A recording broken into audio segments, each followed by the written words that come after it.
கொண்டு போறேன், பாலும் தேனும் ஓடுகிற நலமும் விசாலமான தேசத்தை கொண்டு போறேன்றார். அதுதான் கர்த்தருடைய சித்தம். இது சித்தமே இல்லை. தரித்திரம் நல்லதுன்னு சொல்றேன். சொல்றேன், எதுக்கு இஸ்ரவேல் ஜனங்களை விடுவித்தார்? ஏன்னா அவங்க வாழ்ற வாழ்க்கை கர்த்தருக்கு பொறுக்கலை. கண்ணீரை பார்த்தேன், அவளுடைய கதறல கேட்டேன்றார். இறங்கி வந்திருக்கிறேன், விடமாட்டேன். அது பார்வனாக இருந்தாலும் சரி, யாராக இருந்தாலும் சரி, அவற்றை விடுவித்து நான் கொண்டு போவேன்றார். ஏன்னா இது என்னுடைய சித்தம் அல்ல. சித்தம் இல்லைங்கிறத போல நம்புங்க. குஷ்டரோகி ஏசிட்டு கேட்குறான், உமக்கு சித்தமானால் என்னை, அவனுக்கு தெரியும் சுத்தமாக்க முடியும்னு. ஆனால் சித்தம் இருக்கா அவருக்கு? ஒரு ஏன்னா அவனுக்கு பிரசங்கம் பண்ணியிருப்பாங்க போல இருக்குது.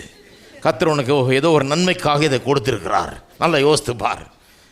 அதனால தான் அவன் சொல்கிறான், உமக்கு சித்தமானால் சுத்தமாக ஆண்டவரே, இல்லைனா இதை அப்படியே வச்சுக்கிறேன், என்ன பண்ணுறது, உம்முடைய சித்தம் அப்படி இருக்குதுன்னு.